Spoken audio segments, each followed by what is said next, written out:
Christmas, giving and reaching out. Do you know that over 13 million children in Nigeria are out of school? Why is that? And guess what? Yearly, the educational budget comes out and it's still under a billion, under 100 billion naira. It just makes you wonder. There's so much money being invested in the National Assembly or any frivolities that the federal government consider, would make them really comfortable. But education and health seems to be suffering. There is a lady I would love for you to meet. She is not a newcomer. She is one of the community leaders in the United Kingdom, and she's doing very well back home. She's saving the children. She's making huge contribution into turning the future of our children around, making it bright. Every Nigerian child or every child anywhere around the world wake up in the morning with a dream. How are we helping them to achieve, to actualize their dreams? I'd like to welcome Ibironke Adeagbo. Thank you very much for joining me. Thanks for having me. She is a chartered accountant, the former INAC chairman, United Kingdom, and a former Kanuk treasurer. Kanuk is Central Association of Nigerians in the UK. That's correct. How are you doing? I'm fine, thank you. Thank you very much for joining me. You're welcome. You're welcome. And I must say that's some beautiful thing that you're doing back in Nigeria. Thank you so much. Well, I want you to first of all tell me about, your background and why you formed this foundation. It's called what? The IA Foundation? Foundation, yeah. What is it about? Which is IA stands for my initial. My full name is Ibironke. So Ibironke Adeagbo Foundation. So basically, this goes far back into my young age. When I was growing up within a family where I had all brothers. I'm an only daughter. Oh, okay. And when I wanted to go to university, and I said to my father, I wanted to study accountancy. Yes. And my father said, there's no way you're studying accountancy because women haven't got the brain for accountancy, so you cannot do accountancy. And I said to him, I actually want to study accountancy. And lo and behold, I passed my JAM in flying colors, got into uni, got my degree, and then obviously as an accountant, you have to have the professional qualification. Mm-hmm. So guess what? I didn't just pass one professional exams, I chose to pass 3 professional exams basically, just to demonstrate to my father that what a man can do, a woman can do. Better. Yeah. Okay, and now for this foundation, after you're doing so much in the community back here, the foundation back home in Nigeria, what's the move, what's this drive, and what inspires you? Okay, very good question. Obviously, I feel as if I've got to a stage in my life where I've actualized my my ambition, basically. As a qualified accountant, I've got most of the qualifications I need and everything. And then when I go back home, I see kids on the streets when they're meant to be in school. Yes. I mean, some of them are on the streets hawking, some of them are house helps, and I'm thinking, these kids ought to be in school. What are we doing about it? And then I went onto the internet, Googled children out of school in Nigeria. And I saw a whopping 13.2 million. I thought, no, this can't be right. Somebody needs to be doing something about this. Yes. We need to have a strategy of getting the kids off the street and into the classroom, because these are our future. If you have 13.2 million kids out of school, these are going to be the leaders of tomorrow. So that means you're breeding a generation of illiterates who are going to rule Nigeria. So if we want to solve our problem in Nigeria, we should start by giving every child good education. So that's where the initiative came from. That's good. So now, when you tell me, what's your unique approach into actualizing this? Well, basically, we've got 4 objectives. Our first objective is actually to help the girl child get good education. Second one is to help children from deprived background, disadvantaged background, get good education. And also kids with learning disability, to make sure they have good education. And also to reward excellence in education. So when those who are doing very well in their education, to sort of reward them. So those are 4 objectives of the foundation.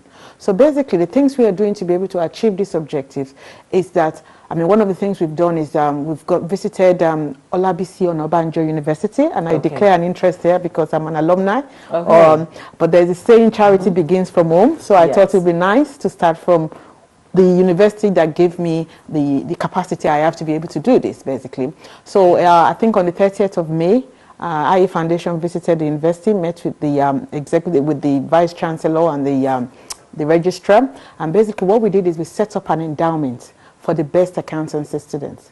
So whenever there's a graduation and there's a best accountancy student, that student gets an award of money. So basically it's a carrot we're dangling to make sure those accountancy students strive to achieve and do well, because I know if they do well, they will be very good employees in the marketplace. So it's essentially improving the quality of the accountants which are coming out of Olabisi Onabanjo University, basically. So, and also to reward excellence. So if you're doing well, someone is saying well done and giving you a pat on the back for doing that. So you're catching them up there and then... Yeah, absolutely. Then, you know, when they say this much children out of school, between what age group? Yeah, basically, in the UK, child is defined as up to 18. Yes. So that's the same yardstick we're using in Nigeria. Up to 18 is still deemed as a child. So that's the cap. We don't deal with people that are over 18. We do. I want you to tell me like a typical experience now in Nigeria, like you see children, like we could say 5, 6, 7. Have you seen someone like who's in like 17 and has never gone to school? There are lots of them. I mean, if you go to some houses in Nigeria, you've got them as house help. They've been there for forever, working with their masters, and they've never been to a classroom. So I'm thinking us as employers of these children, we should take responsibility for actually educating them.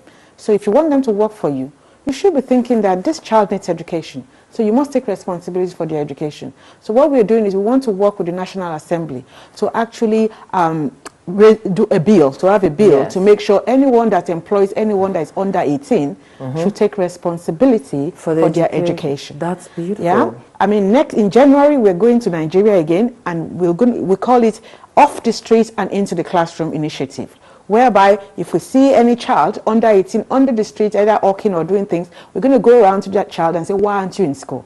We want to understand why you're not in school. Take us to your parents for us to understand why you're not in school. That is huge. Yeah, absolutely. When is this going to start? Are you starting? Next month. We're going to Nigeria next month to start doing that. You're starting from Lagos? Yeah, we're starting from Lagos, yeah. There are quite a number of children hawking. Absolutely. We need to start from somewhere. Meet for their families. But we can't not do anything about it. We need to start from somewhere. Definitely. Yeah, and all we need is we need the willpower of the government of the day to support us and to be being able to do this. Yeah, and also there are a lot of children who are leaving schools with, without vital basic skills. Some of them just go to school and they don't have books. There are pictures that came out when Nigeria celebrated 59 this year. There were a lot of pictures that rented the internet of students sitting on the floor, no books, no tables, no chairs.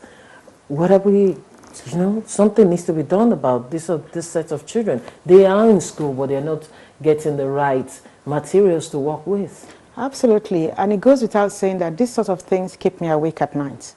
I mean, I was just listening to the budget which was approved this week. Yes. And as you just rightly mentioned, 37 billion was allocated to renovating. Yes, a building that was built for 7 billion. Absolutely. With 7 billion. And guess what? How much was allocated to education? 47 billion. Did I actually say under 100 billion? Exactly. But that is way less. Absolutely. So it shows you what their priorities are. And that makes me cringe. That where is your priority? These are the future. The money they have 7 billion they want to use to renovate the House of Assembly can build 10 classrooms, can equip these classrooms for these kids so that they have decent education. Not 10 classrooms, 37 billion. I mean 10,000 classrooms is what 10,000 classrooms. Yeah, absolutely. Yes. But someone is not thinking along those lines. These are our future. Because it's about social mobility. If you don't educate these kids, they will come back to bite us in the backside. We're basically sitting on a gunpowder here. So someone needs to take that initiative to start making sure this next generation of Nigerians are educated. But bother you, like, really? Most of those politicians have their children, even Mr. President, all of his kids are schooling abroad. So maybe that is why they really don't care what they allocate to education. And that's why people like me and you need to do something about it. Because if our leaders are not bothered because their kids are not there, then people like you and me need to do something about it. Maybe that will send a signal to the government of the day that we need to prioritize this. It's important. When Tony Blair became the Prime Minister in the UK, his mantra was education, education, education. Education is important. You ignore it at your own peril. Yeah.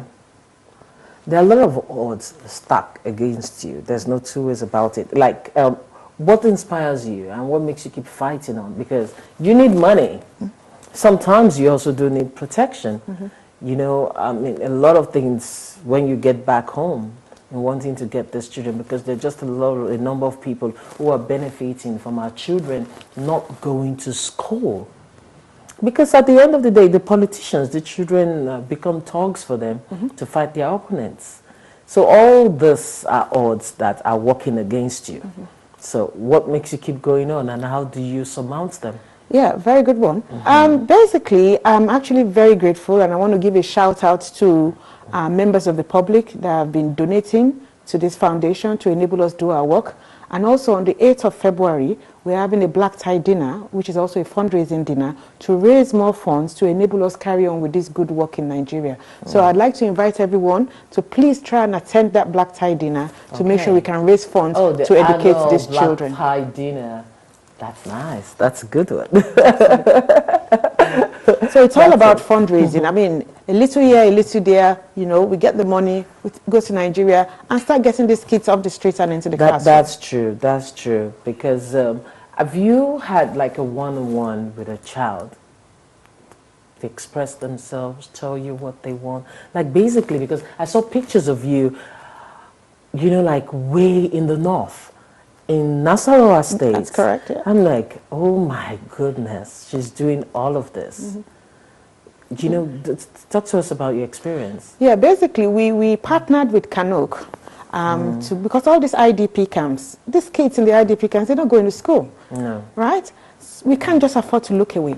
Yes. So we had to visit the IDP camp in Nasarawa State. Yeah. We went to see the kids. We gave them gifts. We gave them books. You know, because if they can't go to school, at least we can give them books which they can read whilst they're in the IDP camp. At least get some form of education, basically. We spend some time teaching them stuff, you know, trying to make them understand some things, how to read, how to pronounce things. So we thought that will go a long way. And what we're also doing is to encourage the government of the day to have some sort of mini school within those IDP camps. And I'm hoping the government of the day will actually rise up to the challenge. Okay, like with most things you're doing, it's not about getting the child into school.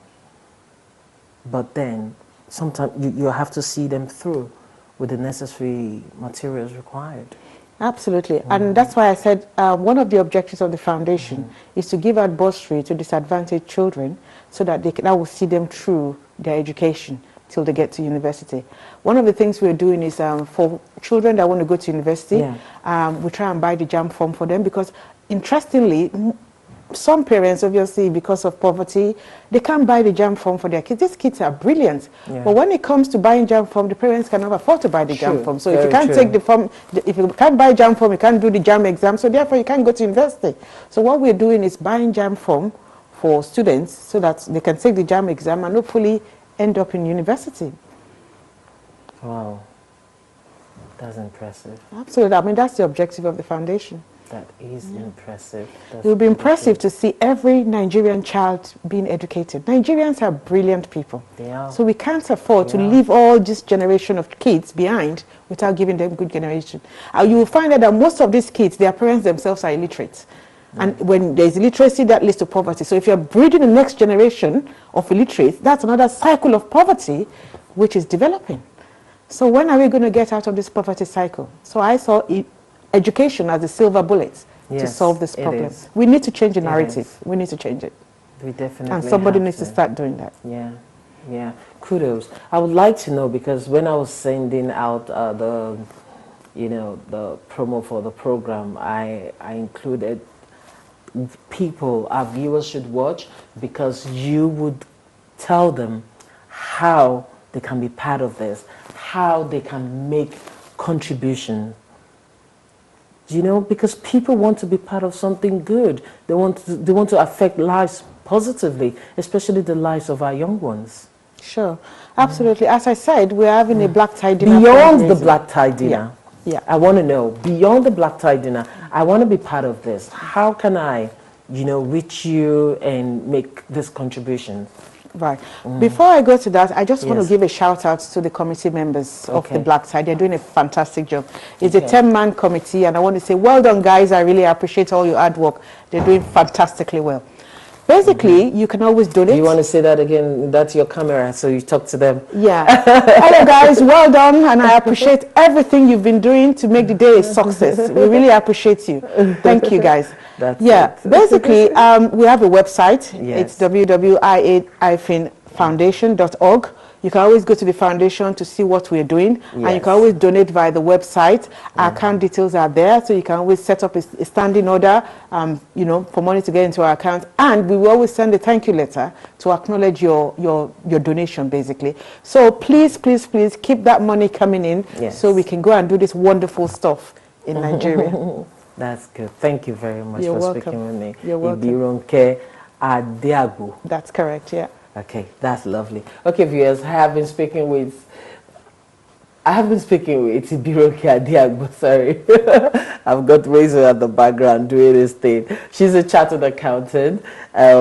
She's a former chairperson of ICANN in the United Kingdom, the former Kanuk treasurer. Kanuk is Central Association of Nigerians in the UK. And she's the CEO, the founder of IA Foundation, which is basically about getting children off the streets in Nigeria and getting them into school. It's beautiful. I applaud you. Thank you very much for choosing to come on our program. And I believe that program on the 8th would be fantastic. Please make sure you're there on the 8th of February. The year is like gone already, and there's like so much event. I've started seeing posters for next year. I'm like, you people, you just wait now.